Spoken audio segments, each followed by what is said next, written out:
Desetletja. Desetletja sem se boril proti prizadevanjem Irana, da bi se oborožil z jedrskim orožjem. To lahko opredelim kot svoje življenjsko poslanstvo. Pri tem sem vztrajal do danes in pri tem bom vztrajal tudi v prihodnosti. Z dogovorom ali brez dogovora, Iran danes ali jutri ne bo imel jedrskega orožja. Dokler bom jaz predsednik vlade Izraela, se to ne bo zgodilo. Zdaj slišim ljudi spraševati, kaj smo dosegli, in jim odgovorim. Odvrnili smo grožnjo takojšnjega uničenja. Skupaj z našim ameriškim prijateljem smo se podali na največji napad v zgodovini države Izrael. Odpravili smo jedrske znanstvenike, odsekali smo glavo terorističnemu režimu, uničili smo jedrske tovarne. Uničili smo veliko večino tovarn, ki proizvajajo rakete. Zadeli smo številne vojaške infrastrukture. Uničili smo njihovo mornarico, njihovo letalsko silo. Onemogočili smo oblegane poveljnike, ki so pobijali iransko ljudstvo. Povzročili smo ogromno škodo. Ocenili smo jo na $100 milijard. Nekateri ocenjujejo, da je blizu $1 bilijon. Ogromna škoda za iransko gospodarstvo. To so gradili desetletja. A najpomembnejše je, da smo rešili državo Izrael pred grožnjo jedrskega uničenja. Morate razumeti, Iran je hitel k jedrskemu orožju.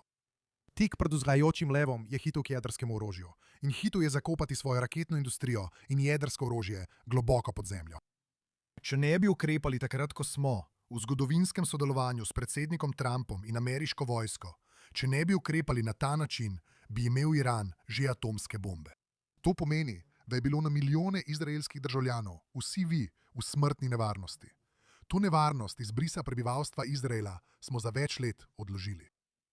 To smo dosegli. Rešili smo državo Izrael pred uničenjem. Toda boj še ni končan in zaključen. Še naprej bomo morali biti na preži, biti močni in odločni, da se bomo branili, kolikor bo potrebno. To velja ne le za Iran, ampak tudi za iranske teroristične roke, ki smo jih večkrat napadli na brezprimeren način. To smo storili v Gazi, Libanonu, Siriji in Jemnu. To smo storili v begunskih taboriščih v Judeji in Samariji. To smo storili povsod. Odpravili smo Dafa, Hanijeja in Sinvarja, skupaj z mnogimi iz Hamasa, pravzaprav skoraj vse. Mislim, da je ostal še eden od groznega pokola. Mislim, da bo tudi on odstranjen. Uničili smo tisoče teroristov in nešteto terorističnih infrastruktur. Vse naše talce smo vrnili iz Gaze, do zadnjega. Nihče ni verjel, da nam bo to uspelo. Rekli so mi, predsednik vlade, moramo odnehati. Ne vstopite v Rafa, končajte vojno, pripeljali bomo talce. Naš izhod iz Gaze bomo prikazali kot zmago. Tega nisem bil pripravljen sprejeti.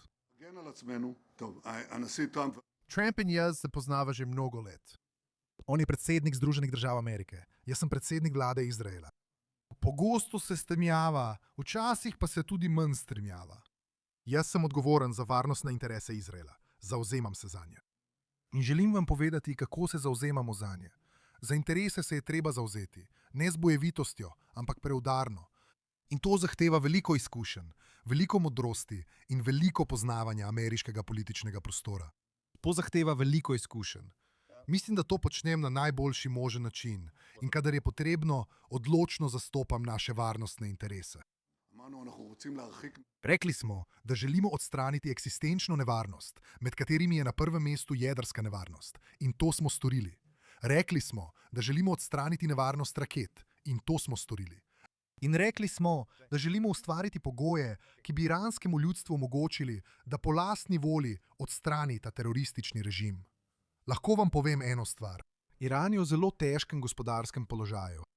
Tam smo poškodovali vso možno infrastrukturo. Škoda je ogromna. In tudi znotraj režima so razpoke.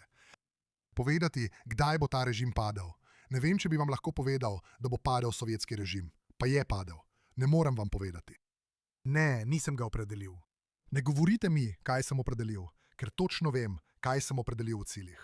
In rekel sem, da je treba ustvariti pogoje, ki bodo pomagali iranskemu ljudstvu strmoglaviti režim. Nihče ne ve, kdaj bo ta režim padel.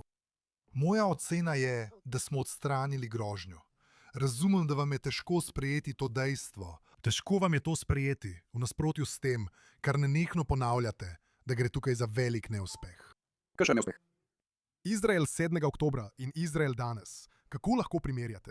Izrael je bil prej vzhajajoči lev, ko je ta režim hitel pridobiti jedrsko orožje in nameraval proizvesti tisoče balističnih raket. In danes, ko je bila ta stvar odstranjena, sta bili obe stvari doseženi. In glavna stvar, ki vam jo lahko povem, je, da obstaja organiziran in sistematičen napor, da se ta dosežka zmanjša in pokaže, da Izrael izhaja kot šibek. Izrael izhaja močan, ima vodstvo, ki zna stati za tistim, za kar je treba stati, na pameten, odločen in moder način.